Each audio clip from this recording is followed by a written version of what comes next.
Historia de la filosofía, por Nicolás Abagnano, volumen 2, 73, parte quinta. La filosofía moderna de los siglos XVII y XVIII. Capítulo 2. Hobbes, 404. La naturaleza de la razón. El punto focal de la filosofía de Hobbes es su concepto de la razón. Para Hobbes, como para Descartes, la razón es el atributo propio del hombre. Pero para Hobbes, a diferencia de Descartes, la razón no es la manifestación de una sustancia que sólo posee el hombre, sino una función que, a niveles inferiores, la poseen también los animales. Esta función es, sustancialmente, la de la previsión. También los animales participan de esta función que les permite regular su conducta con miras a cierto deseo o propósito, por lo que también los animales son capaces de lo que Hobbes llama experiencia o prudencia, es decir, una cierta presunción del futuro adquirida mediante la experiencia del pasado. Pero en el hombre, esta posibilidad de previsión, que es a un mismo tiempo y en una misma medida posibilidad de control de los acontecimientos futuros, tiene un grado mucho más elevado. En efecto, los hombres no solo son capaces de buscar las causas o los medios que pueden producir en el futuro un efecto imaginado, cosa que también las bestias saben hacer, sino que también son capaces de buscar todos los efectos posibles que pueden ser producidos por una cosa cualquiera, o, en otros términos, de prever y proyectar a largo plazo su conducta y el logro de sus fines. Esta capacidad solo puede darse en los hombres. Ahora bien, para ella se necesita el lenguaje, esto es, el uso arbitrario o convencional de los signos.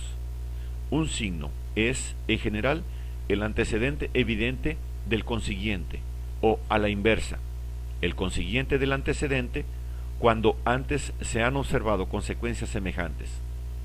Los signos, en cuanto tales, son naturales y no constituyen lenguaje. Son, más bien, medios con los que el animal, y el mismo hombre en cuanto animal, induce a su semejante a un determinado comportamiento, por ejemplo, a comer o a huir, al canto o al amor, etc.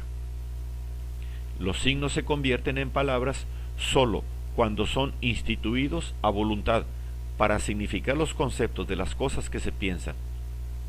En este sentido, Hobbes define el lenguaje como un conjunto de vocablos establecidos a voluntad para significar una serie de conceptos de las cosas que se piensan.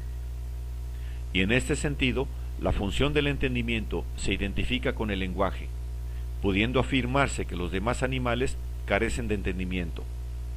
El entendimiento, dice Hobbes, es una especie de imaginación que nace del significado de las palabras instituido a voluntad. La facultad racional del hombre se identifica con la posibilidad de crear signos artificiales, o sea, palabras. Según Hobbes, un hombre que careciera de lenguaje, colocado ante la figura de un triángulo, podría darse cuenta de que los ángulos internos del mismo son iguales a dos lados rectos. Pero colocado ante otro triángulo, debería comenzar de nuevo, ya que su raciocinio nunca iría más allá del caso particular. En cambio, la palabra triángulo permite, con su significado, la generalización de que todo triángulo tiene los ángulos internos iguales a dos rectos, permitiendo pasar de lo que es verdad aquí y ahora a lo que es verdad en todos los tiempos y lugares. En este sentido, Hobbes afirma que la facultad de razonar es una consecuencia del uso del lenguaje, de modo que la definición que algunos filósofos dan hoy del hombre como animal symbolicum expresa bien el punto de vista de Hobbes. Pero una facultad de razonar que consiste esencialmente en el uso de signos artificiales o convencionales tiene caracteres particulares. Su actividad específica es el cálculo. Dice Hobbes, por razonamiento, entiendo el cálculo. El cálculo consiste en reunir varias cosas para hacer de ellas una suma o en restar una cosa de otra para conocer el resto. Razonar es lo mismo que sumar y restar.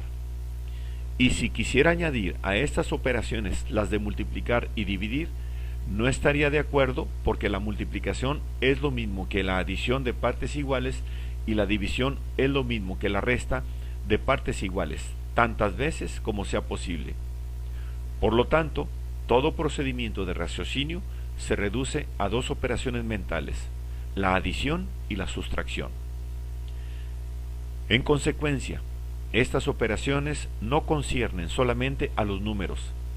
Así como los aritméticos enseñan a sumar y restar números, así también los geómetras enseñan a sumar y restar líneas, figuras sólidas, superficiales, ángulos, proporciones, tiempos, velocidades, fuerzas y otras cosas semejantes. Los lógicos enseñan lo mismo a propósito de las consecuencias de las palabras, uniendo dos nombres para hacer una afirmación y dos afirmaciones para hacer un silogismo, y muchos silogismos para hacer una demostración. Y de la suma o conclusión de un silogismo sustraen ellos una proposición para encontrar otra. Los escritores de política suman pactos para hallar los deberes de los hombres, y los abogados leyes y hechos para encontrar el derecho y lo torcido de las acciones de los particulares.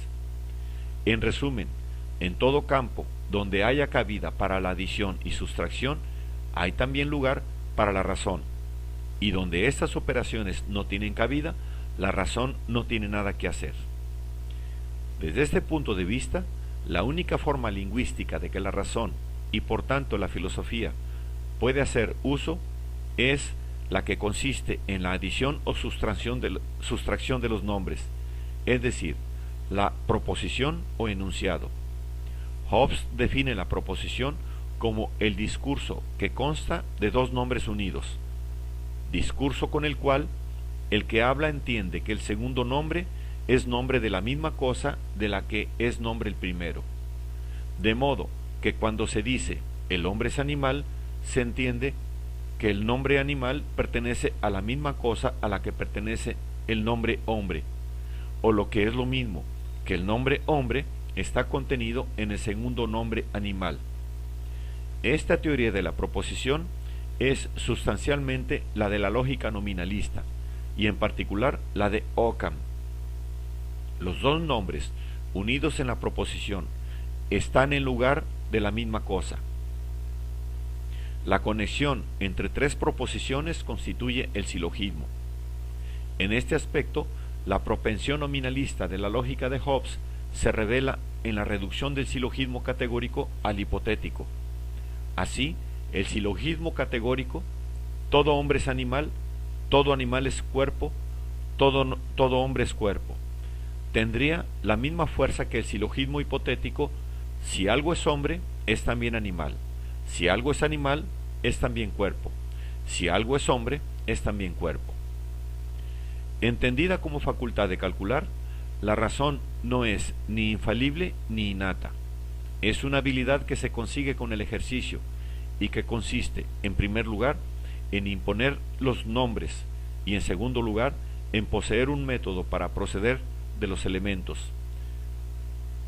que son precisamente los nombres, a las aserciones obtenidas uniéndolos unos con otros en los silogismos, que son las conexiones de una aserción con otra, hasta llegar al conocimiento de todas las consecuencias de los nombres que pertenecen al sujeto en cuestión, conocimiento que los hombres llaman ciencia.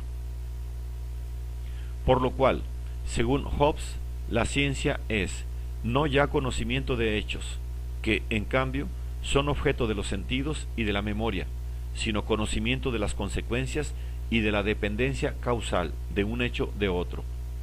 El conocimiento de esta dependencia, basado en el principio de causas semejantes, produce efectos semejantes, pone a los hombres en situación de prever la sucesión de hechos y orientar este acontecimiento en beneficio propio.